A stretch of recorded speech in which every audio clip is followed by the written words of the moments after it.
Assalamualaikum warahmatullahi wabarakatuh.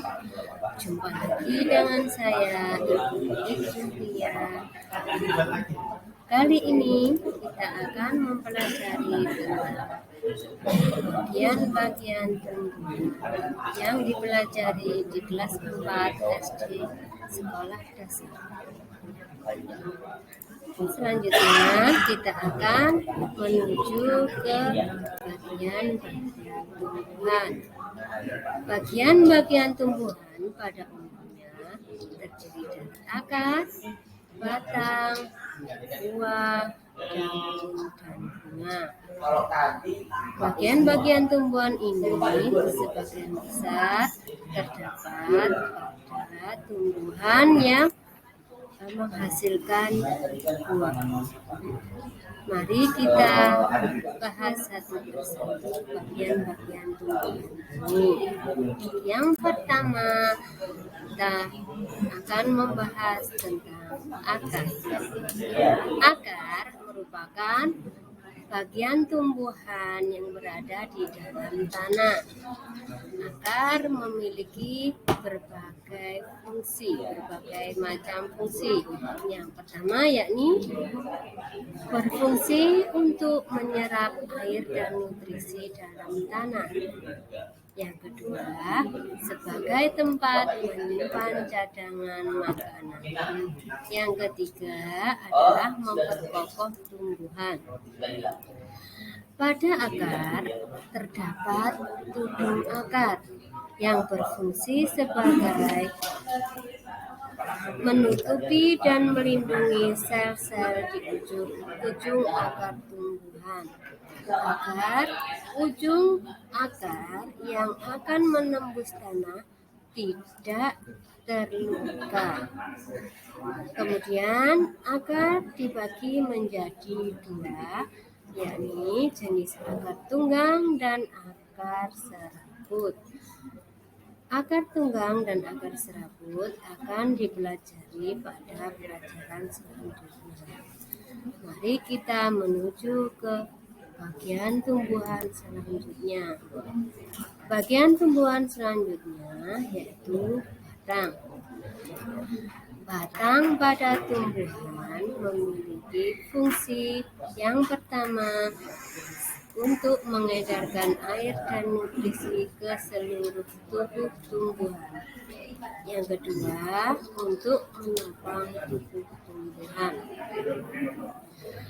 Pada batang terdapat 3 jenis, dibagi menjadi 3 jenis, yakni yang pertama adalah batang lunak dan berair.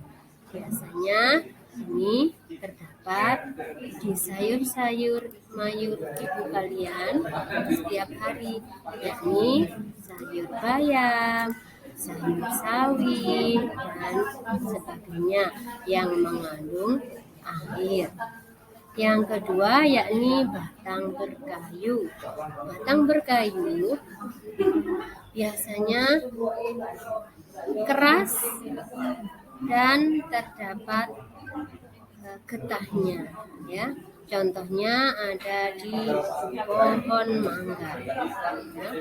Kemudian yang ketiga adalah batang rumput.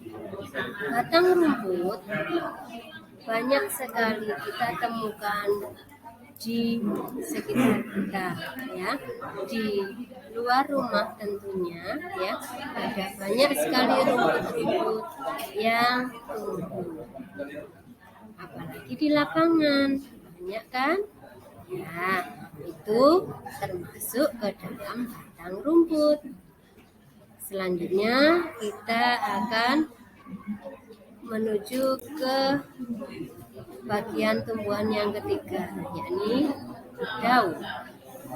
Pada daun, fungsinya sebagai tempat berlangsungnya proses memasak makanan atau lebih dikenal dengan proses fotosintesis, yakni membuat zat makanan berupa glukosa dengan bantuan sinar matahari serta air dan karbon dioksida. Nah, menariknya pada bagian ini daun memiliki dua zat ya yang sangat menarik, yakni klorofil. Yang pertama, klorofil ini sebagai zat pembantu dalam proses fotosintesis. Proses fotosintesis ini kalau tidak terdapat zat klorofil maka tidak akan terjadi proses dan menghasilkan glukosa. Untuk itu, zat klorofil ini sangat berguna bagi tumbuhan. Dan yang kedua ada benda yang bernama stomata. Nah, stomata merupakan mulut daun. Tidak hanya manusia, hewan saja, tumbuhan juga memiliki mulut daun. Nah, ini ada di daun tentunya. Lah, gunanya stomata adalah untuk tempat masuknya atau berlangsungnya keluar masuknya karbon dioksida dan oksigen dari hasil proses fotosintesis. Selanjutnya kita menuju ke bagian tumbuhan yang keempat, yakni bunga. Bunga berfungsi sebagai alat perkembangbiakan pada tumbuhan. Bunga selain cantik juga berguna untuk proses perkembangbiakan. Perkembangbiakan ini dibagi menjadi dua, yakni perkembangbiakan generatif dan juga perkembangbiakan vegetatif. Perkembangbiakan ini akan kita bahas pada pelajaran selanjutnya.